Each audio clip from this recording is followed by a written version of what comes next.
Well, hi, everybody. Today, we are going to talk about bolstering your own strengths and thinking about how that relates to your team success as well. So, first thing that we think about when bolstering our own strengths is that we often kind of shy away from that. Think about somebody gives you a compliment and you just say, "Oh, it's old," or "Oh, this old thing," or "Oh, not really." Right. So sometimes it's hard for us to admit what our strengths are. So that's the first thing is to stop focusing on your negatives and really focus on your strengths. And in strengths, we have knowledge, skills, and attitudes that can be our strengths. Maybe some of your strengths is your content expertise. Maybe some of your strengths are your actual skills that you have in whatever you do.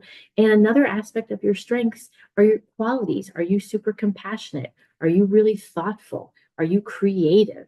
Those are all strengths. So let's start focusing on them because when you focus on your strengths, you can nurture your team using every single one of those strengths. It only benefits them.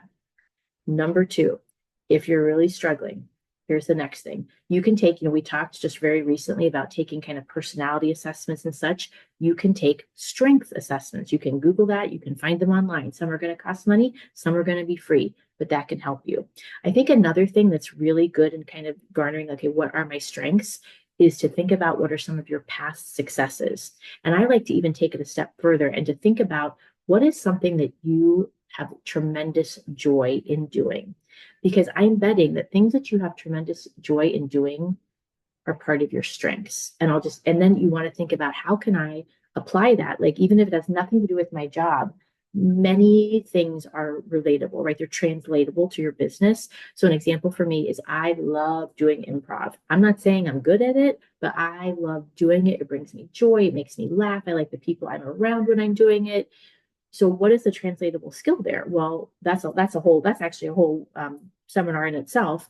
But it's this idea of yes anding. It's this idea about hearing people and listening to my colleagues because you have to do that in improv. So it's a translatable skill. So if you think about what brings you joy, you're likely going to be thinking of what some of your strengths are.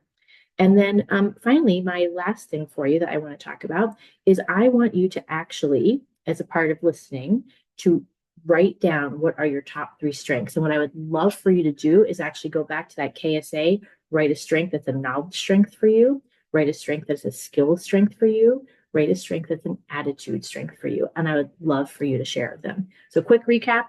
Focus on your strengths, stop focusing on negatives, right? Focus on positive narratives, not negative narratives.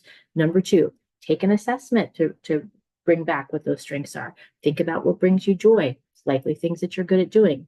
And then number three, homework, knowledge, skills, and attitude. What are your strengths? And then think about how you can start using them to help yourself, but also to help growth and foster your teams.